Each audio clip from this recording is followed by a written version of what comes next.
Have you ever had just 48 hours in a city and wondered if you could, really truly experience it? That was us recently in Barcelona.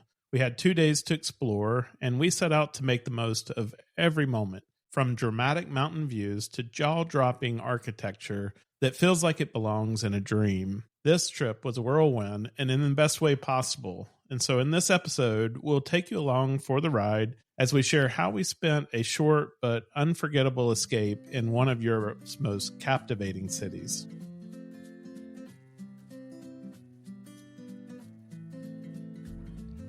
We're Scott and Melissa, the Sunshine Travelers. We're all about exploring the world and sharing the journey with you, whether you're a seasoned traveler, dreaming of your next adventure, or just here for the stories. No matter where you are on your travel journey, we've got firsthand experiences, tips, and plenty of inspiration from some of the most amazing places on Earth. So buckle up and get ready to travel with us.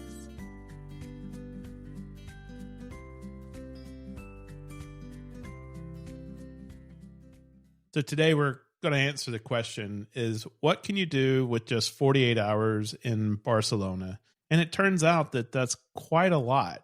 So back in episode 24, we covered 2 days in Barcelona when you're on a cruise, but you just have a few hours a day that you're spending in Barcelona. But this time we're actually going to spend 2 full days and those nights in Barcelona. And so can't wait to share some of our experiences with you. So we squeezed in mountain views from Montserrat, Gaudi's incredible architecture, right, all over the city, and then some unforgettable late night tapas. So Scott, let's share how we made the most of these 2 amazing days in this really, really incredible city that you definitely need to visit.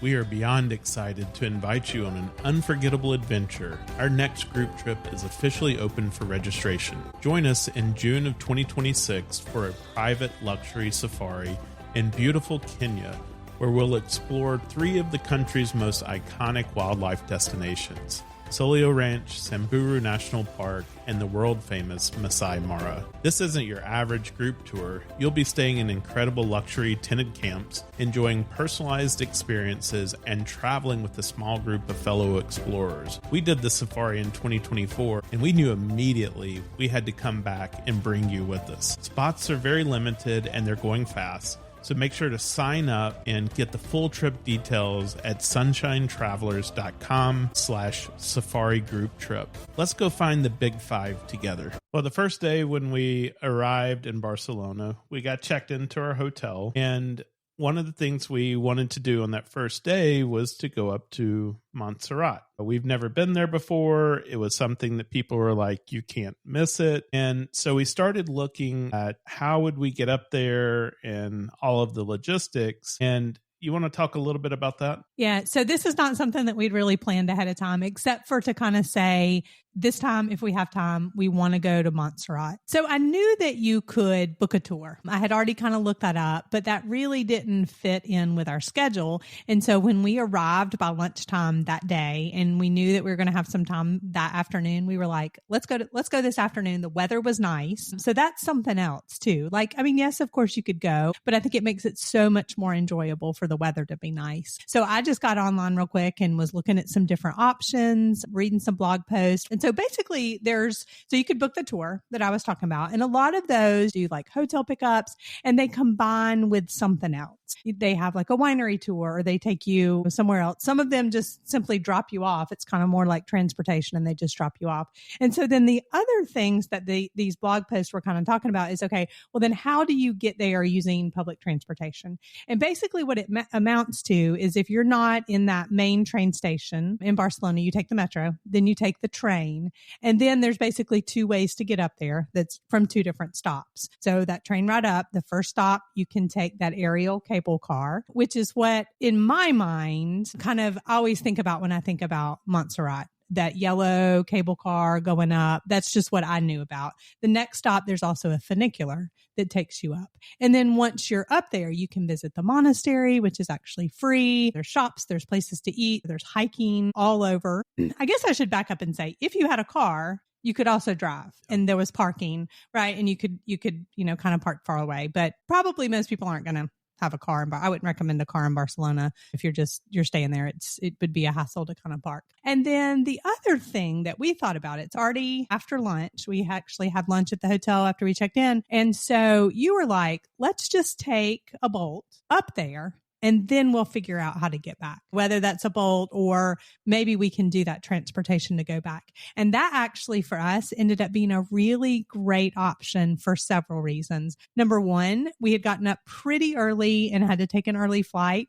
We actually both took naps on the way, and it's like 45 minutes to an hour to drive there from town. And so, yes, I definitely got a nice nap in and kind of woke up right as we were getting close by.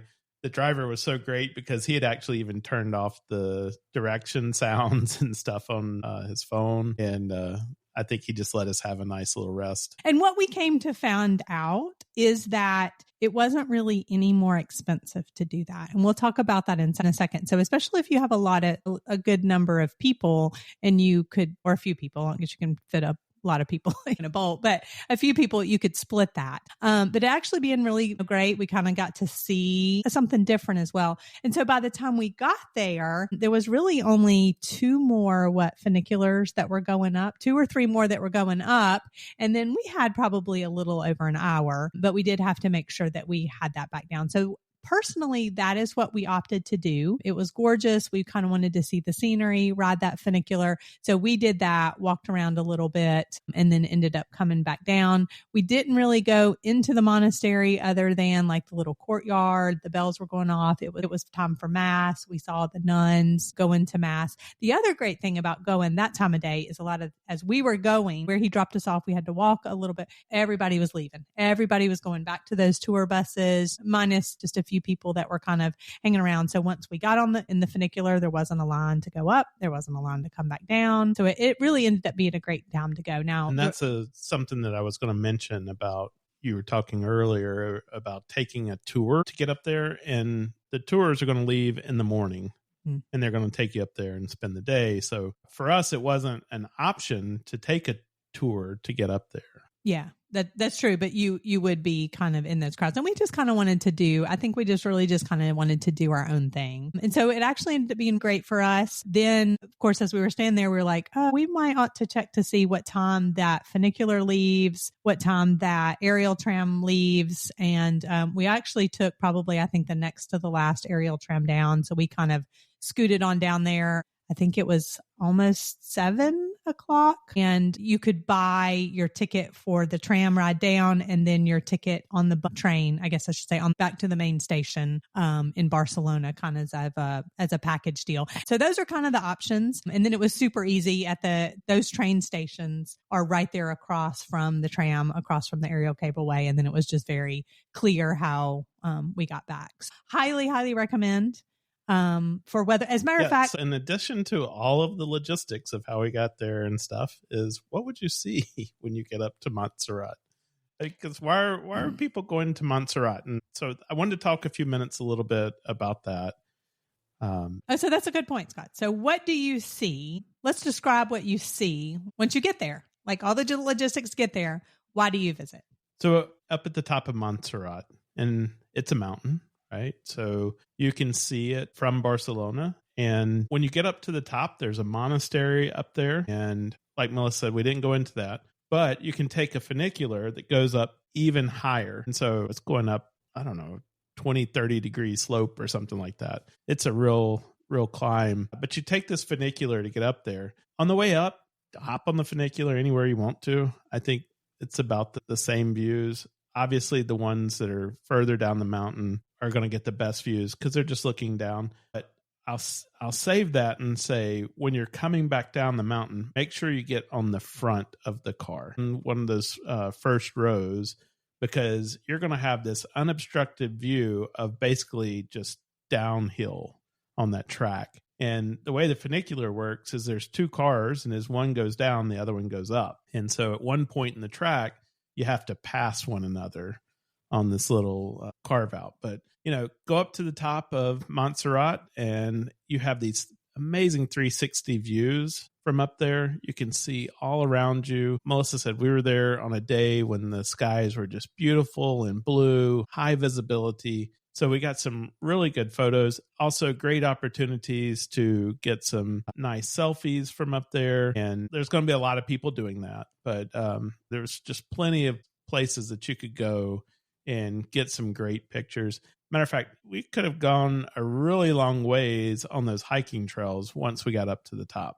Yeah. So, I mean, this is somewhere where you literally could go in the morning and spend all day walking around. And like I mentioned, we did the funicular to the top, but then there was one that you could take down lower and you'd hike all those different trails. So, I mean, you literally could spend all day. They had food and drink options you could probably do in between, or you pack yourself something to bring, but there's plenty to do all day. So one of the other things that we did while we were in Barcelona this time is we decided that we would get a Metro pass. And that made it really convenient for getting around town, whether we were taking the train or the bus or tram in the city. We were able to get basically anywhere we wanted to around Barcelona. And I think it's just a really good way to move about the city. We felt really safe. There was lots of visible security around. Not that it felt like they needed to have the security. It's just they were there and they were present. And so at all times, it felt really safe using that transportation. Yeah. And I wanted to mention that they also do have an app, and we kind of saw that, but only being there 2 days. And we really needed to like get on the metro right then. We just went up to the kiosk and got like a 2-day pass so that we would have it for the rest of the time. And then it was super easy just using that in and out for everything. And then we took a bus one time, just made that really easy. Well, one of the things we wanted to do when we got back from Montserrat is that evening we wanted to go out for tapas, something that we had planned to do. And so we went back into the Gothic quarter, and basically I had just looked up where there were large concentrations of tapas restaurants. You can get tapas just about anywhere in Barcelona. So you don't have to go to the Gothic quarter. It's just that there were quite a few right there in that area. We would say too, since you're going kind of from place to place, it was fun just to kind of walk and then just see, oh, this place looks interesting. And so I think we ended up going to 3 different places. And it was funny because you're right. We decided to wait a little bit until later, but being on the weeknight, it almost seemed like we almost were too late. The second place was closing as we were, getting ready to leave. But then I think the third place we went was staying open a long time. And it was more of a restaurant, but we still kind of made our own little tapas with that. I think a lot of places were open till at least 11. Of course, they didn't open till 8 or 9, but then they closed around 11-ish. And then a lot of them were open till around 1. So the first place we decided to stop at had the tapas like on the bar that you could see, the pink stoves, I think you call it, where you just pick what you want and then pay by the toothpicks, and got a couple of drinks. The second place was more order kind of off the menu, but still tapas style. And then Scott, we actually took Taylor's advice and tried something new. Yes. If you listen back in episode 109, we talked to Taylor from the Culture Craving Couple. And one of the things she said is that in Spain, they don't drink the sangria. That's there for the tourist. And so she had recommended that we try the vermouth. And so we did that. And Melissa ordered the red, I ordered the white, so that we could get a different taste of it. And it was really good. Had never had it before. I'd always thought vermouth as being something you put into a martini, but I thought it was like really dry and not something that you would drink by itself. And I think, unfortunately, it would be very difficult to get the type and the quality of vermouth here in the States, right? Unless it was like specially imported. It really is not kind of the same thing, right? This was all local. So absolutely fantastic. It was really fun to try that. We tried that at a couple of different places. And it was usually served in like a wine bottle. Mm-hmm. Like they would open a wine bottle and that was it. Now we're going to talk a little bit about a bar that we went to and did a masterclass, but that bartender actually recommended the Martini brand of vermouth. And so that is something that we can get here in the US. And I tasted it and it's very similar. Okay. Good to know. Yeah.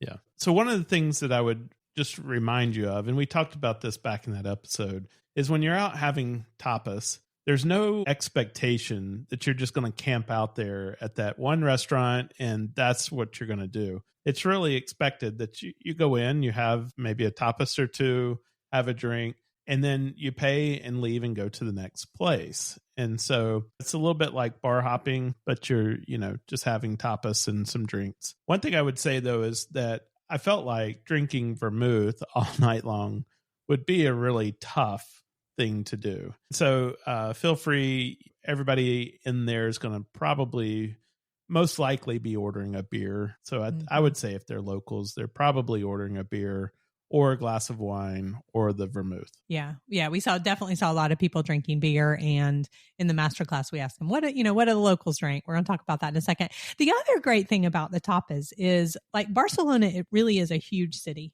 with probably hundreds, if not thousands of restaurants. And so this gives you an opportunity to just experience a few, right? And that's the nice thing about tapas, is you're not tied into, oh my gosh, out of all these restaurants, I've got to pick one place, each night. So that's the other thing that makes it fun. Well, speaking of sangria a while ago, we had already booked a sangria masterclass before we spoke to Taylor. And we're really glad that after that episode, I didn't cancel that masterclass, because it was a really fun night that we had. And we enjoyed learning really the roots of sangria. Yeah, it was funny because honestly, so it was just Scott and myself doing the class that night. And so we just kind of had him all to ourselves. But that was the first thing we asked him is, do locals drink sangria? Yeah. And he laughed when we asked him that. And he was like, yeah, not really. Yeah. So it's true that the locals don't drink sangria. And so one of their national cocktails is sangria. And it comes from a time when their winemaking process wasn't so great. So they were making wine, but the wine was And so they needed a way to dress it up just a little bit. And that's when they would add some fruit, some additional spirits to it, and juices with a little bit of simple syrup. And that's how the sangria came about. In the south of Spain as well, it's very hot there, and they were really looking for something refreshing. So sangria was very popular in south of Spain as well. So let's hear from the master himself. We had just an opportunity to talk to Alvaro, who is our masterclass instructor. Tell me how sangria was created in the beginning. The sangria was created in the beginning. One of the theories is because the wine wasn't very, very good in the beginning in Spain, and they were starting to mix with some ice inside and some pieces of fruit. And then this is one of the reasons. And the second one could be because in the south of Spain it's very, very warm, and they were starting to use actually some ice inside to try to make something more fresh to drink it. This is one of the reasons about it. Good. That's good right there. Okay, and so then tell us. So we just did a sangria making class. Yes. And so how can people find you and book? Like, what's the best way for them to book the class? Yes. Thank you so much. Yes. Thank you so much. Thank you so much. Yeah, okay. Are you recording? Yes, I am. Actually, for the sangria class, I'm in the Viator, TripAdvisor too, and through the website, straight to Chulapio Barcelona website, and then you can go straight and find inside the website Sangria Masterclass. You can just book any. All right, perfect. And we will put the link in the podcast. Okay. But it was absolutely fabulous because not only did we get to do the red sangria and the white sangria. Oh, sorry. It was absolutely fabulous because not only did we get to do the red and the white, but we got to do the cava sangria, and we had never had cava sangria for those because we didn't know. But it turned out to be our favorite. It turned out to be our favorite, but it's the sparkling. Sparkling, yes. It's the sparkling. Yeah. And we learned absolutely so much because we were making sangria completely wrong. Yes, we had no clue how to make sangria. No clue how to make sangria. So come to Barcelona and book this sangria masterclass. And again, we'll put the link in the show notes. Thank you so much to be here on this class and preparing those amazing sangrias. Now you know how to make it. For sure you can prepare those sangrias at home, in a barbecue, or whatever you want. And we will. Yes, definitely will. Thanks so much. So we learned 3 different ways to make the sangria. Now, Melissa, I think that we have tried to make sangria at home before. In our mind, it was red wine, Sprite, because we had seen people make it with Sprite, and fruit. Yes. And if you mix those 3 things together, you ended up with something like a sangria. Yeah. And that was the recipe that we had gotten from, I think, like a winery one time as well. So this recipe was completely not that at all. And I think he even asked us, like, what do you know about sangria? How have you made it before? But here's what was so interesting. Because of the roots of sangria is that it really came down to, well, how does your grandma make it? Well, how does your grandma make it? And so, guys, this is probably why you do not want to order sangria in Barcelona, is because it's honestly probably going to be some kind of pre-made commercial sangria. Because he said the problem... Not just Barcelona. Well, yeah, unless probably you go somewhere really, really remote and really, really local. I would say maybe in the south of Spain. Because what happened is this bartender works here for a while and made this really good sangria, and then they went somewhere else. And then this other bartender came and they make it differently, and they didn't have a consistent product, right? So you go to a restaurant one week and you loved it, and then you go back and it's something completely different. And so they needed a way to standardize that. And like you can buy sangria, pre-mixed sangria or a sangria mixer also here in the US too. And so you're not getting the real sangria. So just like be aware of that, right? I'm sure they sell a ton of it, but just knowing that changed our whole perspective. So yes, Scott, I'm super glad that we did that, because we really learned a lot from him about, why did they put ice in the wine and just like so many different things. And then as far as the types, so we had red sangria. Obviously that's probably the most popular. We had white sangria, but we had never had the cava sangria. So the cava sangria is the sparkling. So usually in the sparkling wine to make the sangria. And so what was your favorite? Well, I would say that we had something similar to cava when we were trying to make it with the Sprite, because that was the sparkling. But I think cava ended up being both of our favorites. Oh yeah, absolutely delicious. And it's funny because he said that is the case for a lot of people. One of the things I really liked is he taught us how to tweak the sangria. So if it's a little bit boozy or it's not sweet enough or whatever, he taught us how to tweak that. And hint on this, we're not going to give you his recipe.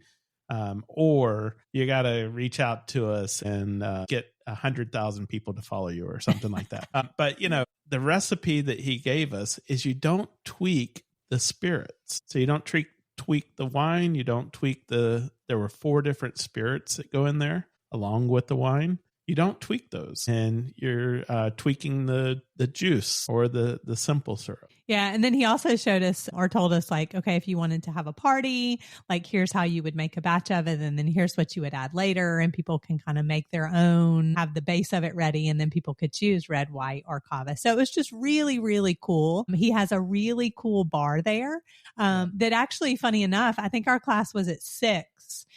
So we did the class. We also finished the class with a table of tapas that were part of that. And then they were about to open the bar. They have live music that comes in and stuff like that. So just a really neat place. Yeah, I'm sorry we didn't get you back over there for the crepes. No. So, and they're open in the morning as well for crepes. So it's Chalupio, cocktails and crepes, but we're going to put the link to the actual masterclass in the show notes. So if you're in Barcelona, highly recommend that. He also gave us a couple of great recommendations for restaurants, one of which was like 2 doors down, and we hightailed it there after. Because after all that sangria, 3 glasses of sangria with all the spirits, like we needed some food. Besides just the tapas, more food, I guess I should say. And I would say, just as always in Barcelona, ask for food recommendations, because the next night when we went out, the first night that we went out, we went to a couple of tapas places and we had asked for a recommendation, and they actually sent us to this mussels restaurant, which was really good. And so we just ordered a pot of mussels and finished off the night there. So make sure to ask for recommendations and get those from the local people. Another thing that we did while we were in Barcelona was to visit some of the architectural highlights, which we absolutely love about the city. And one of those was the La Sagrada Familia. So this is the cathedral that they've been working on for, a couple hundred years now? 100 years, I think, because weren't they supposed to finish it on the 100th anniversary? Well, they were going to finish it on the 100th anniversary of his death. Okay. You're probably right. So yeah, so a long time. Yeah. Yes, for sure. So they've been working on it a really long time, over 100 years now. And they I don't know if they're ever going to finish it, but they were supposed to have it finished. And we had talked about this back in, I think, episode 24. At that time, they were saying they were going to have it open in 2026, which was the 100th anniversary of his death. Now, that's no longer true. They're not going to open it in 2026. They still have lots of scaffolding around it. And Melissa, you even mentioned at one point that it looked less complete this visit than it did when we were there in 2019. Yeah, and I still need to go back and compare those pictures, but I was like, I really felt like the spires were different. But then as we got close to it, it was like, oh, they're adding all these adornments and stuff like that. But yeah, I was like, it looks like they took stuff off or something. Oh yeah. So, but I will say that it is a lot more embellished on the outside. So we were there in 2019. It's a lot more embellished on the outside. I would say it's a lot more gaudy. Yeah, it's on very the outside than it was. Now, we did not go into it this time. We have the information about going into it in episode 24, so we didn't really feel the need to go back inside. But if you've never been, definitely worth a visit, but buy your tickets ahead of time. Yeah, you have to get the tickets ahead of time. They're estimating right now another 10 years on the completion. We'll see if they make that, but make sure you go see it. Even with the scaffolding around, it is truly a sight to be seen. And go on both sides. So 2 of the sides really have parks where you can kind of get a good view. And then it's really just like restaurants and Five Guys and McDonald's and stuff like that on the other 2 sides. But I said I wasn't going to tell about this on Instagram, but I'm going to tell about it here. Is that go on the side? I don't know which side is even the front, but on one side of it, there is a playground off to the side. And guys, that is the spot. Because like people, like tourist people, the south side of the. Okay. It's the one without the lake. Let's just say it that way. So if you see the lake, it's on the other side, but there's just literally, I mean, there's so many people trying to take pictures, and then you have buses and all these things. And so we just kind of walked around that park and came on the back side of this playground, and you get this amazing view with no people. And it was just like, oh, this is the spot. I said, I'm not going to share this on Instagram because I'm just not. So thanks for being a podcast listener. You get the photo spot for the La Sagrada de Familia. It is a great photo spot. But let me just say, every little angle of that cathedral or basilica is so different. And so depending on which side you're on, you're going to have just such totally different views. And they are far out there. Like some of these, you're like, that's a church. So anyhow, go see that. It is truly a wonder to visit. But we also, because we like this Gaudi architecture, and it's so unique and so different, we also went down to see some more of his work. And we went to the Casa Batlló, which is on Paseo de Gracia. And that is a great place if you want to do some shopping. Yeah. So this is where the high end shops. I mean, there's also like places like Zara and stuff too, but like the high end shopping as well. We went there because we wanted to see the architecture, but in that area, we saw basically every shop you could think of, whether it was Louis or, matter of fact, I went there and ended up buying a new suitcase. I've told you guys before, I love Tumi. That's my personal favorite. Melissa has her own, but I've had a Tumi. And on this trip, the seams started coming apart on it. I mean, this suitcase has literally traveled over 1 million miles with me over the last 15 years or so. And so it's time to retire it. Matter of fact, it's gone. I actually got rid of it. Oh, you did? I did. I set it out by the road. I thought maybe somebody would take it, but they didn't. It was, yeah. Nobody knew what it was. It was, but it well was in pretty, used. yeah, it was in rough condition. And the so thing I replaced was, it and bought a new Tumi. And you had just always, you would never could find the style, because you kind of get in the thing, a style that you want. And she was great because if you're familiar with Tumi, they have the little leather things that they put your initials on. And she made him, you said, oh, I don't have one for this one. She made you a bunch and all kinds of different colors. So it was just a fantastic experience. Also keep in mind that when you shop in the EU, you also get that tax. Rebate, you get the tax rebate. You didn't have to have your passport. You had to have a copy. So always keep a copy of your passport on your phone. They actually have one of the places where you have to go to get your rebate processed on that street, and then you just drop it off at the airport. So it's a great way to kind of just do all that at one time. But I wanted to say the other thing about the architecture is that we had actually, like we had seen some of this. We had actually Actually, the Casa Batillo, we had only gone by on like the hop off bus last time. You also had your good camera with you this time. And so that really prompted us wanting to, walk and go by a lot of these places and take, some photographs with your camera. Let's talk just briefly about where we stayed, because I think that is part of a successful trip to Barcelona. And at first we weren't sure. I had looked at neighborhoods and purposely looked at places that were closer to the beach because we said that we wanted to go back to the beach. We ended up not doing so because the weather wasn't so great the last day that we were there. But we chose this neighborhood called Poblano, and it was near the beaches, not too far out of the downtown. I mean, it's really on the skirts of the downtown area. And so we stayed at a hotel called the Hoxton Poblano.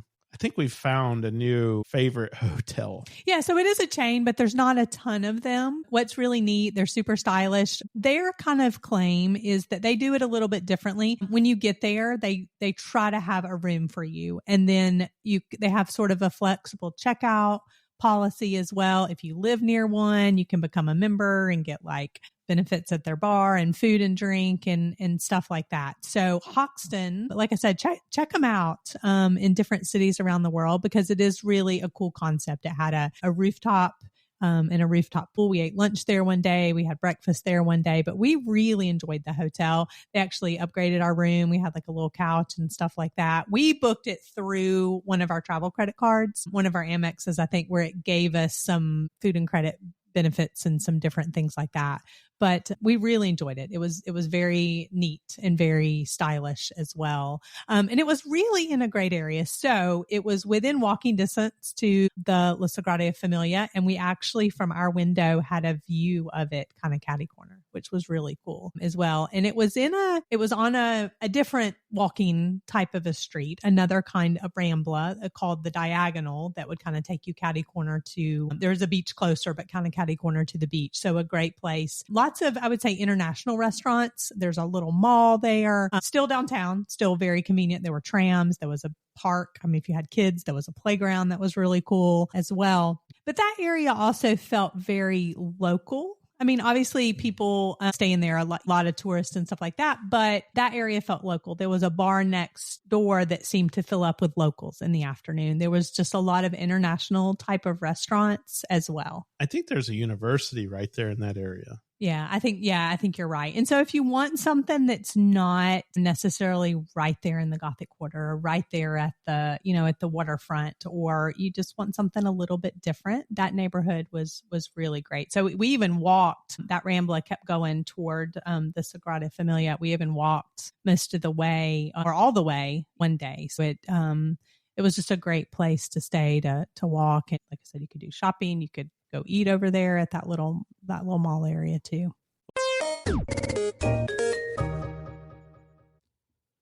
Are you looking to plan your next unforgettable adventure? At Sunshine Travelers Experiences, we specialize in helping you create tailor-made travel journeys that turn your vacation dreams into reality. Whether you're craving a relaxing beach escape, an awe-inspiring cultural journey, or a thrilling outdoor adventure, we can help. Why choose Sunshine Travelers Experiences? Personalized itineraries designed just for you, expert travel advice and insider tips, seamless booking from start to finish, exclusive access to top destinations and hidden gems. We also book cruises, all-inclusives, groups, tours, and so much more. If you're unsure where to even start planning that bucket list trip, start by asking us. Then let Sunshine Travelers Experiences handle the planning so you can focus on making the memories.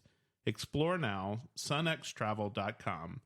If you have any questions, email us info@sunshinetravelers.com.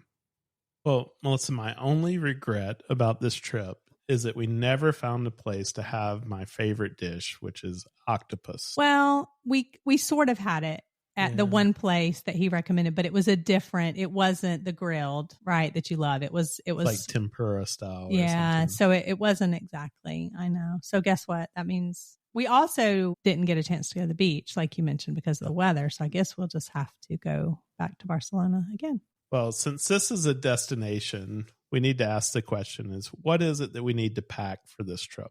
So I definitely think you're going to do a lot of walking no matter what. So definitely good walking shoes, but I feel like they could be tennis shoes or sandals, probably. Still layers as well. It was interesting because we felt like the day we had lunch on the rooftop, we kind of had to grab our jackets and sweaters. And we're like, oh, it's so windy. It's going to be so cold up at Montserrat.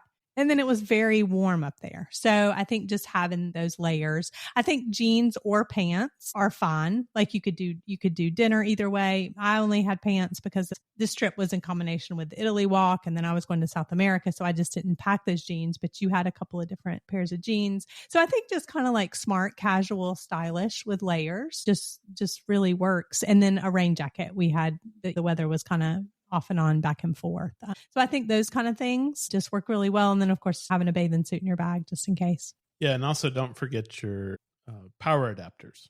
Yes. So you're going to need those on this trip as well. Yes, your international power adapters. And I would always say for somewhere like this, always have that backup battery too for your phone, knowing if you end up needing to call a Bolt. Like the one night we ended up staying out late for dinner, and during the week the metro closes at midnight, and so we ended up having to call the Bolt to get back. You just don't want your battery to die, take pictures, all that kind of stuff. So the battery backup. So we'll put the links to all of our favorite things in our kind of our packing list for Barcelona in the show notes as well.